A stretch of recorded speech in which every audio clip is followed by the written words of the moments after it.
Praise the lord. 2026 April 1. ಇಂದಿನ ವಾಕ್ಯ ಕೀರ್ತನೆಗಳು 1ನೇ ಅಧ್ಯಾಯ 3ನೇ ವಚನ.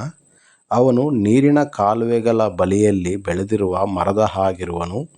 ಅಂಥ ಮರವು ತಕ್ಕ ಕಾಲದಲ್ಲಿ ಫಲ ಕೊಡುತ್ತದಲ್ಲ, ಅದರ ಎಲೆ ಬಾಡುವುದೇ ಇಲ್ಲ. ಅದರಂತೆ ಅವನ ಕಾರ್ಯವೆಲ್ಲವೂ ಸಫಲವಾಗುವುದು. ಕರ್ತನಲ್ಲಿ ಪ್ರಿಯರೇ, ನಾವು ಫಲ ಕೊಡುವ ಮರದಂತೆ ಜೀವಿಸಬೇಕೆಂದು ದೇವರ ವಾಕ್ಯವು ನಮಗೆ ಹೇಳುತ್ತದೆ.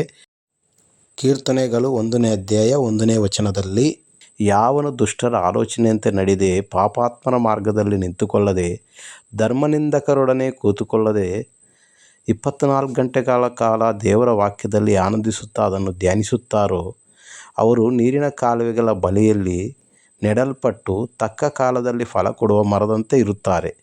ಈ ಲೋಕದಲ್ಲಿ ನಾವು ಫಲಭರಿತರಾಗದೆ ಆಧ್ಯಾತ್ಮಿಕವಾಗಿ ಒಣಗಿ ಹೋಗಿ ನೀರಸವಾದ ಜೀವನವನ್ನು ನಡೆಸಲು ಕಾರಣ ನಾವು ನಿಲ್ಲುವ, ಕೂರುವ ಮತ್ತು ನಡೆಯುವ ಸ್ಥಳಗಳೇ ಆಗಿವೆ.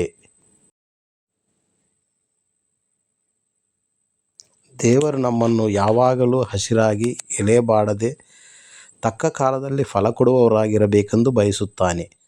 ಆದರೆ ಈ ಆಧ್ಯಾತ್ಮಿಕ ಶಕ್ತಿ ಬರಬೇಕಾದರೆ ಅದಕ್ಕೆ ತಕ್ಕ ಪೋಷಕಾಂಶ ದೇವರ ಜೀವವುಳ್ಳ ವಾಕ್ಯವೇ.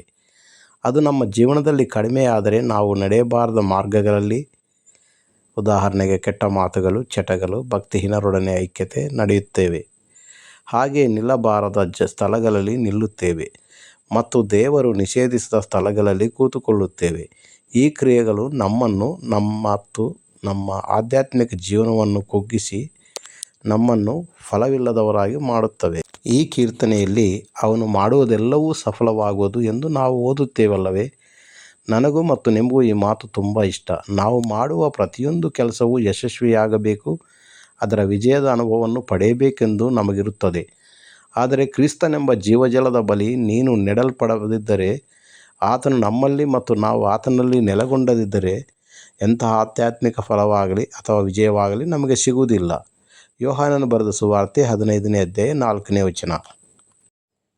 ಈ ಕೀರ್ತನೆಯಲ್ಲಿ ದುಷ್ಟರು ಗಾಳಿ ಹಾರಿಸುವ ಹೊಟ್ಟಿನಂತೆ ಇರುತ್ತಾರೆ ಎಂದು ಬರೆಯಲ್ಪಟ್ಟಿದೆ ಅಲ್ಲವೇ? ಇಲ್ಲಿ ಮರಕ್ಕೂ ಮತ್ತು ಹೊಟ್ಟಿಗೂ ಬಹಳ ವ್ಯತ್ಯಾಸಗಳಿವೆ.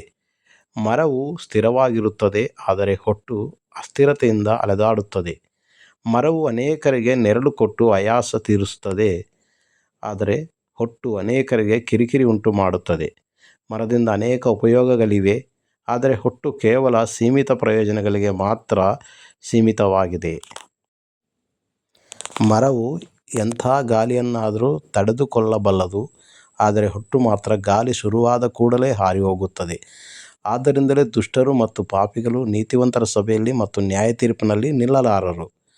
ಪ್ರಿಯರಾದವರೇ, ದೇವರು ನಮ್ಮನ್ನು ಬಾಡಿ ಹೋಗದವರನ್ನಾಗಿ ಮತ್ತು ಸಕಾಲದಲ್ಲಿ ಫಲ ಕೊಡುವವರನ್ನಾಗಿ ಮಾಡಲು ಕೃಪೆ ತೋರಿಸಲಿ. ಪ್ರಾರ್ಥನೆ ಮಾಡಿಕೊಳ್ಳೋಣ.